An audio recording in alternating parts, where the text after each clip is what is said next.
Essa ninfa, Daphne, ela foi transformada numa imagem que tem um movimento, mas ela é quase estática.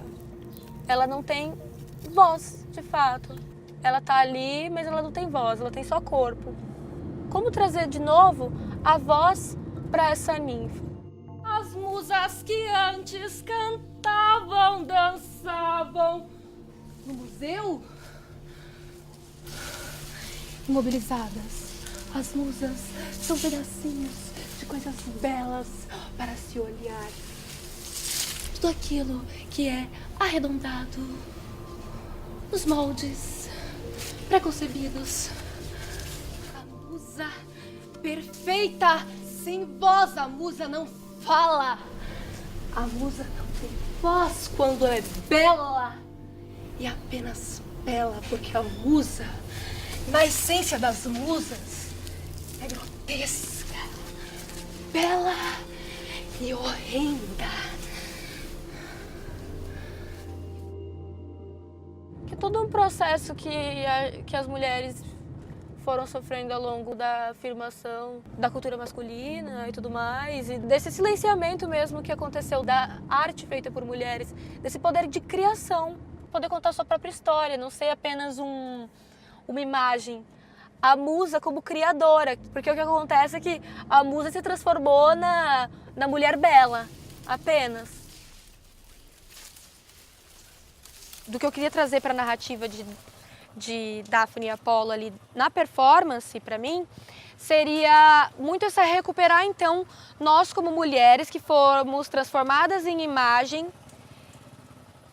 cujo corpo da musa foi transformado em algo para você ser olhados apenas, sem potência de criação, apenas como potência de inspiração para homens. Como nós poderíamos recuperar a nossa voz, como buscar essa voz interior de contar a nossa narrativa como criadora, como autora.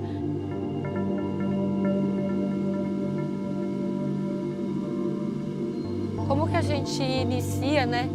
Sendo que você vai retendo, vai captando vários fragmentos que vão juntando ali, você não sabe qual foi o ponto origem, né? Eu tenho um processo criativo chamado metateatro, em que a encenação e a realidade, elas se misturam. Então eu vivencio os mitos que me surgem na minha própria vida. Eu busco essa conexão com a minha própria realidade.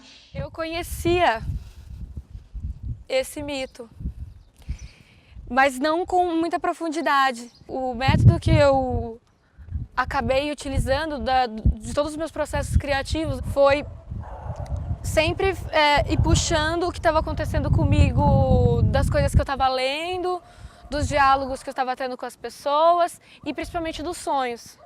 Mas busquei ver a essência, os sentimentos que estavam ali em jogo e que são forças que nós, todos os seres humanos, vivenciam. Não só porque eu estava olhando, mas porque eu estava aberta a enxergar. O fluxo, ele acontecia naturalmente, então eu só precisava estar aberta. E nesse caminho eu encontrei a Fernanda Ayub, se juntou a mim nesse processo nesse processo criativo e nós fizemos uma parceria de estudos e a gente chamou isso de processo em carne viva.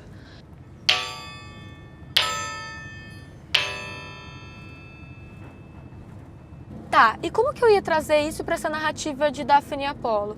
Porque para mim a leitura que eu estava fazendo era que Apolo cria esse amor neurótico mesmo pela Daphne, e o que ele faz? Quando ela é imobilizada, quando ela se transforma numa árvore, ela se transforma em imagem, ele pega essa imagem e começa a utilizar na cabeça, ele leva essa imagem na cabeça. Mas para mim o que vinha, Apolo sendo o chefe das musas, é que ele estava colocando na cabeça essa inspiração que era Daphne, essa imagem que ele transformou em inspiração, né? Para autoridade.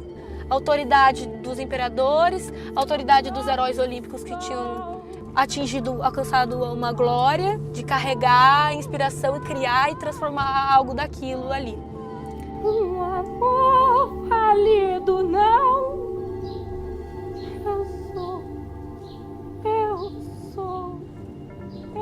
sou. E era justamente esse processo que a gente estava tentando entender ali, né? Como a gente estava buscando a essência do mito de Daphne e Apolo, da paixão e da rejeição ao se apaixonar neuroticamente, obsessivamente por alguém e não ser correspondido, e o mesmo no papel de Daphne, ver alguém te transformando em imagem, alguém te perseguindo ali.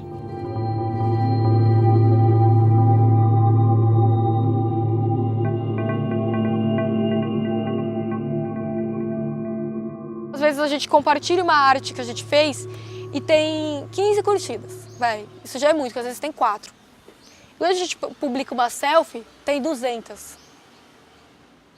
Então, como a nossa imagem tem um valor muito maior do que a gente está produzindo de fato ali, que com de uma forma profunda, né? Você está buscando um contato com a sensibilidade do outro, não, ele se sensibiliza ele reage à sua imagem. Então a gente queria cobrir que o corpo estivesse totalmente transformado. Né? Não é à toa, aquele signo ali, ele não está sendo colocado super ser estético, né? Ele vai trazer uma conexão com as pessoas muito diferente. Eu sonhei que me falavam assim, guarda essa palavra, panapaná.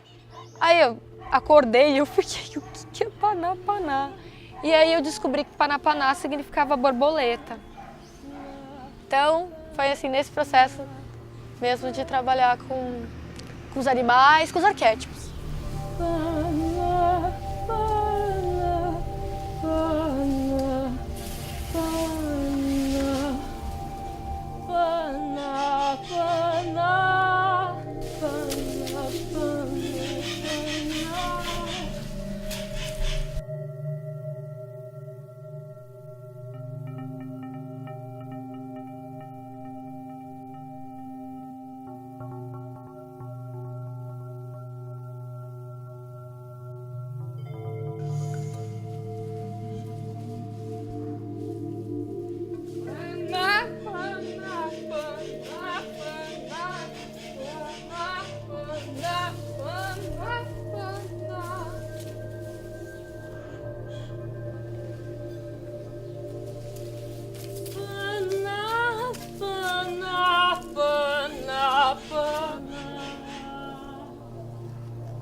Esse tecido que é o que faz o movimento, mas esse movimento você não sabe exatamente qual é aquele corpo, ele tem um outro corpo. Inspirado numa dançarina de cabaré e também uma figurinista que era a Louis Fouillet. Eu fui descobrir que o nome de uma das danças dela era Butterfly Dance. Então ela tinha toda essa coisa da dança da borboleta mesmo. Todo o processo de arte vai numa linha de uma brincadeira. Que simplesmente você tá ali brincando de palavrear, brincando de cantar, brincando de dançar. Quando você vê, você tá ali num estado tão inteiro e tão profundamente envolvido no ritual de brincadeira que já virou uma coisa séria. De cantar na rua, de dançar na praça, de fazer isso no ônibus. e no qual era possível muito expressar esses mitos, muitas vezes de uma forma muito sutil. Não é didático, é ritual. É essa coleta de mitos de deusas, principalmente, que vão aparecendo no caminho, que acabou sendo... isso veio junto de um processo de desenvolver, de trabalhar o sagrado feminino. Um método de realmente, ok, eu acredito então que a performance tem que ser o ritual.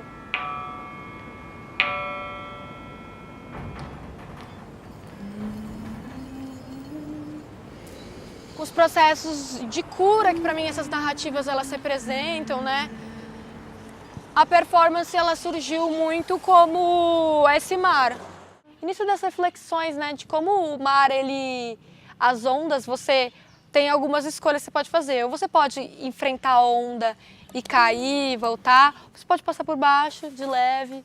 Ou você deixa a onda, você deixa o seu corpo fluir, passa por cima. E esse processo muito da vida, né? De você sentir o movimento das coisas e estar sempre esperando uma outra onda vir. Mas se você sente, abaixa na hora certa, tá ali conectado com aquele corpo, a coisa flui de uma forma que é menos pancada, né? Que é menos porrada.